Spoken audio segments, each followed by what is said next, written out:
People का एक पत्ता 52,000 ब्राह्मण की साक्षी कराता है महाराज। बहुत ध्यान देना। अच्छा एक बात बताइए कि कई लोग कहते हैं कि कई तुम जहां जहां जाते हो ना, ऐसे जिनके शरीर में ऐसे ऐसे लोग घूमते हैं और घूमने के बाद कहते हैं कि तेरी कुल देवी तुझसे रूठ गई, कहते हैं ना, तेरे से तेरा ये देवता रूठ गया, वो देवता रूठ गया, परमात्मा रूठ गए। तो आप कैसे पहचानोगे कि भगवान आपसे रूठ गया? आप कैसे जान सकते हो कि भगवान आपसे रूठ गया? हमने देवी जी को धोख नहीं लगाई तो देवी जी नाराज हो गई, हमने पिताजी को धोख नहीं लगाई तो पिताजी नाराज हो गए, हमने वो देवता के ये नहीं करा तो वो नाराज हो गए। आपको कैसे मालूम पड़ेगा कि देवता नाराज होते हैं? देवता नाराज होते हैं। याद रखना, संसार में देवता अगर नाराज होते हैं तो कभी किसी का अहित नहीं करते। बहुत ध्यान देना इस बात पर, कभी अहित नहीं करेंगे देवता अगर नाराज होंगे। देवता नाराज होते हैं तो किसी का भोजन पानी बंद नहीं कर देते। देवता नाराज होते हैं तो किसी का खाना पीना बंद नहीं करवा देते। देवता अगर नाराज हुए हैं और आपको मालूम करना है कि देवता मुझसे नाराज हैं, तो कैसे मालूम करोगे? तो केवल एक काम करिएगा, अगर देवता नाराज होते हैं तो सबसे पहले आपकी पूजन पाठ छुड़वा देते हैं। क्या छुड़वाएंगे? रोज मंदिर जाती है, रोज माला उठाकर जाप करती है, रोज गीता जी का पाठ करती है, रोज दिया लगाने जाती है। 4 दिन 5 दिन 6 दिन 10 दिन अगर आप दिया लगाने नहीं गए, मंदिर नहीं गए, पूजन नहीं करी, तो समझ लेना कि देवता मुझसे नाराज हैं, इसलिए मेरा मुंह नहीं देखना। मुझसे नाराज। लक्ष्मी नहीं आ रही घर में, देवता नाराज है। नहीं नहीं नहीं, लक्ष्मी नहीं आ रही उसके लिए देवता नाराज नहीं है। लक्ष्मी नहीं आ रही उसके कारण तुम्हारा अहंकार है। भगवान ने जब दिया था उसको सत्कर्म में नहीं लगाया था। एक बात इससे पहली वाली कथा में कही थी, शरीर चले और तुम्हारे याद है तुम लोगों को? बस उतना याद कर लो। बहुत इतनी बात तुम लोग याद कर लोगे ना, तो आने वाले समय में 2-1 साल में तो तुम या हम बस इतनी याद कर लो। बस हर कथा में से इतनी निकाल लोगे ना, तो थोड़ा तो यहाँ समझ में तो आए, लगे तो सही कि कथा अंदर गई। तो एक बार पहले कथा में, इससे पिछले वाली में की थी, 7 से पहले वाले में, कि तुम्हारे घर में चले और तुम्हारा शरीर चले, तब तक सारा दान पुण्य भजन तीरथ सब कर लो। और क्योंकि तुम्हारी घर में चलेगी तभी तुम दान कर सकोगे, सत्कर्म कर सकोगे, भजन कर सकोगे, शरीर सही होगा तो तीरथ कर सकोगे। अब शरीर ही साथ नहीं दे और घर में तुम्हारी नहीं चले तो कोई तीरथ होए कि दान होए? कैसे भजन करे? कुछ नहीं करना, पीपल का एक पत्ता, उस पत्ते पर थोड़ा सा चावल, पूर्णिमा की रात्रि को अपने हाथ में लेकर, अपने नयनों से लगाकर, शरीर पर से स्वयं उतार कर उसको दरवाजे के पास रख दीजिए। पूर्णिमा की रात्रि को पूर्ण होने पर उस चावल को दूसरे दिन सूंघ कर बहते हुए पानी में डाल दीजिए। महाराज कितने भी रोग से ग्रसित हो गए, पीपल का एक पत्ता 52,000 ब्राह्मण की साक्षी कराता है महाराज। बहुत ध्यान देना। पीपल के वृक्ष में स्वयं नारायण का, मेरे कृष्ण का वास है। स्वयं भगवान गीता के अंतर्गत कहते हैं कि मैं पीपल का वृक्ष हूं। नारायण 52,000 ब्राह्मणों का वासा एक पीपल के पत्ते में होता है। और आपको पहले भी कथा में कहा, बेटी गाय ब्राह्मण बहन ये सब काल का हरण करने वाले और शिव का स्मरण करो। कई माताएं कहती हैं, गुरुदेव हमारे यहाँ पर शंकर भगवान का शिवलिंग नहीं है, तो क्या हम बाजार से ले आए? और हमारे यहाँ पर शिवलिंग है तो वो बड़ा है, तो क्या हम उसको पीपल के पेड़ के नीचे छोड़ आए? शिवलिंग है तो पूजन करो, नहीं है तो भगवान का जब स्नान कराओ, ठाकुर जी का कराओ, देवी जी का कराओ, जो तुम्हारे घर में भगवान है उनका जब पूजन कराओ, तो पूजन कराने के बाद में जब उनका स्नान कराओ, स्नान कराते समय थोड़ा सा भाव यही प्रकट कर लेना कि हम शंकर विश्वनाथ को, महाकाल राजा को, सोमनाथ को, मल्लिकार्जुन को, भीमाशंकर को, त्र्यंबकनाथ को हम जल चढ़ाएं। हे तो ठीक है, नी है तो देवताओं को बढ़ाने की जरूरत नहीं है। कारण क्या है? तुम तो कर लोगी सेवा, तुमसे तो सज जाएगी, पर आने वाली पीढ़ी करेगी। घर में सेवा उतनी ही करना, उतनी ही रखना जितनी तुमसे बन रही हो। तुम्हारे जाने के बाद घर के बहू बेटा भगवान को डलिया में भर के वृंदावन छोड़िया, ऐसा काम मत करना। जितनी बने उतनी छोटे रूप में सेवा करोगे तो पीढ़ी दर पीढ़ी चलती रहेगी। ज्यादा सेवा को बढ़ा दिया, श्री सुना नहीं, नमस्तु नहा के आओ, श्री शिवा, कपड़े बदल के आओ, नमस्ते, ये कर आओ, जाओ जरा। जितना तुम पूजन को, सेवा को, भजन को, कीर्तन को जितना हवा बनाओगे, जितना डराओगे लोगों को, वो उतने डरेंगे, उतने डरेंगे। सेवा को, भजन को, पूजन को कभी डराने का केंद्र मत बनाओ। ये तो भगवान की मस्ती का आनंद सुख है। लोटा भर के पानी भी अगर चढ़ा रहे हो, शंकर जी के मंदिर में जाकर जल चढ़ा रहे हो, थोड़ी गलती हो गई, भगवान से कह देना तुम ही ने सिखाया है, हो गई तो हो गई, आप ही ने तो सिखाया, नहीं जानते थे। अब धीरे धीरे धीरे धीरे लोगों को शिव महापुराण सुनते सुनते मालूम पड़ रहा है कि शंकर की कैसे पूजन करना चाहिए, बेलपत्री कैसे चढ़ाना चाहिए, जल कैसे चढ़ाना चाहिए, धतूरा कैसे चढ़ाना चाहिए, चंदन कैसे चढ़ाना चाहिए, काली तिल कैसे चढ़ाना चाहिए। ये लोगों को ध्यान में अब आ रहा है धीरे धीरे। पहले नहीं मालूम था तो हो गई, गलती हो गई, स्वीकार, हमने गलती कर। शिव पुराण कह रही है, भगवान शंकर की कथा कर रही है, चंद्रदेव ने भगवान शंकर की आराधना करी, बालू रेत का शिवलिंग का निर्माण कराया महाराज जी। शिव महापुराण की कथा में आता है, देवराज नाम का ब्राह्मण जो गलत कर्म करता था, चोरी करता था, शरीर में ताप पड़ने के बाद में जब वो शंकर के मंदिर में जाकर कथा सुना और थोड़ी सी कथा सुनकर बाहर निकला, तो उसको केवल कथा का एक तत्व उसके जीवन में उतर गया था, अंश मात्र उसके जीवन में उतर गया था, उसको परमात्मा मिल गया। बिंदुक की धर्मपत्नी चंचुला देवी बार बार कथा में आया, पार्वती जी ने उससे शिव महापुराण की कथा कर। क्या करती थी वो चंचुला?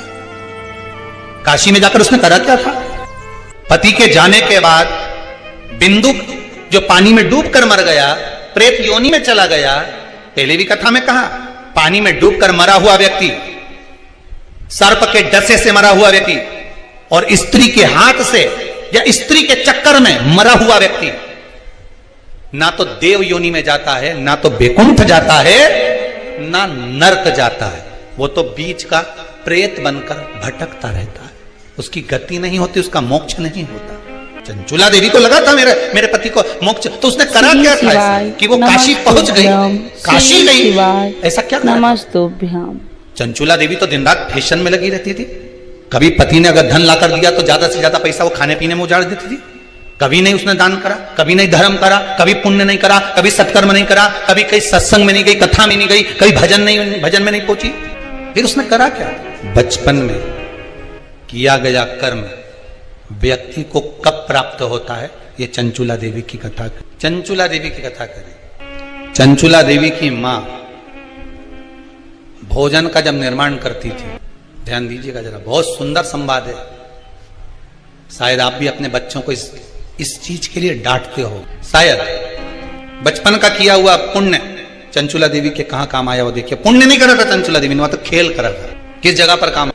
चंचुला देवी 6 वर्ष की कन्या, बिंदुक ब्राह्मण है, चंचुला देवी भी ब्राह्मणी थी, ब्राह्मण के घर में जन्म लिया है चंचुला देवी। मां जब चंचुला को पास में बिठा लेती थी भोजन कराते समय, तो आटे की लोई आटा जो उसना हुआ रहता उसको तोड़ लेती थी चंचुला।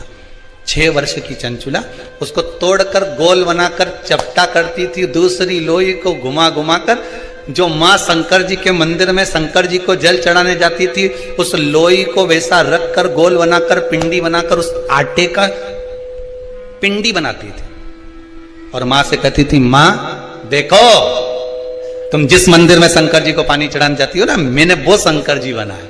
ये 6 साल की चंचुला, ये बच्चे आपके भी करते होंगे। जब माँ पापड़ बेलती, माँ जब पापड़ बनाती ना, तो छोटी छोटी लोई बच्चे छोटे छोटे से हम भी बनाएंगे। और वो छोटा सा बच्चा लोई लेकर बैठ गया, घुमा रहा है, चिड़िया बना रहा है, तोड़ रहा है, फोड़ रहा है। चंचुला देवी ने भी ये करा।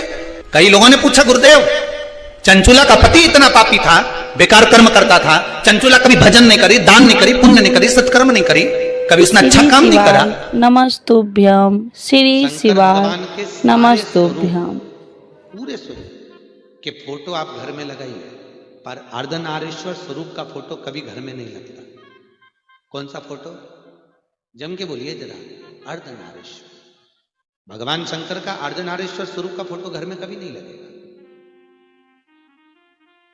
कभी नहीं लगाएगा। मंदिर में आप लगा सकते हो पर घर में नहीं। भगवान शंकर के अर्धनारीश्वर स्वरूप का दर्शन कर ब्रह्मा जी भ्रांति में पड़ गए। तब भगवान शंकर ने कहा ब्रह्मदेव अब सृष्टि की रचना करो। ब्रह्मा जी ने अपनी जंघा से मनु और शत्रुपा को प्रकट करा और उसके द्वारा जो सृष्टि की रचना करी, उत्तानवाद, प्रियवत, कन्या, देवहूति, प्रसूति, आकुति, इनके चरित्र आ गए महाराज। और इनके चरित्र में सर्व सुंदर चरित्र जो आया प्रसूति का आया। प्रसूति दक्ष प्रजापति के साथ में भी आई महाराज।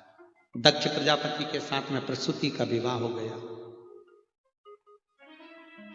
माता प्रसूति के गर्भ से 60 कन्याओं ने जन्म लिया। कितनी? 60 बेटों ने जन्म लिया। बेटों को संत बना दिया देवऋषि नारद। दक्ष प्रजापति क्रोध में आकर श्राप दे दिए, नारद मैं तुम्हें श्राप देता हूं, तुम एक जगह पर नहीं टिक पाओगे। अब भगवान श्री शिवाय नमस्तुभ्यम, श्री शिवाय नमस्तुभ्यम। माता देवी की मां कृपा कर, मेरे घर में एक बेटी का और जन्म हो जाए, ऐसी कृपा कर दीजिए। मेरे घर में एक बेटी और हो जाए। स्वयं जगत जननी जगदम्बा बोली तेरे घर में 60 लड़कियों का जन्म हो गया और तू लड़की मांग रहा है। आज का व्यक्ति होता तो बेटी के जन्म के बाद में तो क्या मांगता? अरे बोलो तो बेटा। शिव महापुराण की कथा कहती है बेटा एक कुल को तारता है और बेटी 2 कुल को। पर शास्त्र की रीति है बेटा जन्म लेता है तो खूब नगाड़े बजते हैं, ढोल बजते हैं, और बेटी जन्म लेती है तो मां पलंग पर रोती है और सास चूल्हा के पास रोती है। याद रखिए बेटा भाग्य से पैदा होता है, पर बेटी के लिए बाप का 100 गुना भाग्य इकट्ठा करना पड़ता है, तब जाकर बेटी का जन्म होता है। और याद रखिए बेटा एक बार अपने माँ बाप को दुखी देख सकता है, पर बेटी कभी अपने माँ बाप को दुखी नहीं देख सकती। बेटी नहीं देख सकती। दुनिया के लोग कहते हैं बेटी की विदाई में सबसे ज्यादा मार होती है, पर शिव महापुराण की कथा कहती है बेटी की विदाई में जितना बाप रोता है उतना मां नहीं रोती, क्योंकि बेटा मां को प्रिय होता है और बेटी बाप को प्रिय होती है, क्योंकि बेटी के बिना बाप अधूरा है, अधूरा। 2 मित्र मिल गए बहुत दिनों के बाद।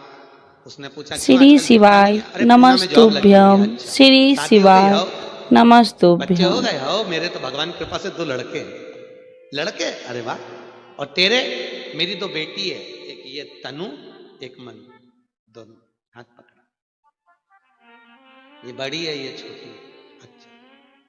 उसने कहा अच्छा हुआ भैया भगवान ने मेरे को लड़की नहीं दी, मेरे को लड़का दिया, भगवान ने बड़ी कृपा करी। कहाँ लड़कियों के चक्कर में पढ़ो, स्कूल छोड़ो, कॉलेज छोड़ो, ध्यान रखो कहाँ जा रही कहाँ आ रही बज रही हो। और शंकर के मंदिर में जाकर उस जल को जो छाना हुआ जल रहे उससे अभिषेक कर दो, जैसे गन्ने के रस से करती हो। श्री शिवाय नमस्तुभ्यम, श्री शिवाय नमस्तुभ्यम, श्री शिवाय नमस्तुभ्यम।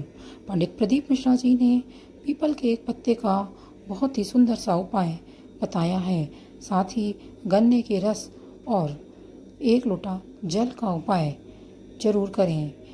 पंडित प्रदीप मिश्रा जी के और वीडियो देखने के लिए चैनल को सब्सक्राइब करें, वीडियो को लाइक शेयर और कमेंट करना ना भूलें। मिलते हैं अगले वीडियो में।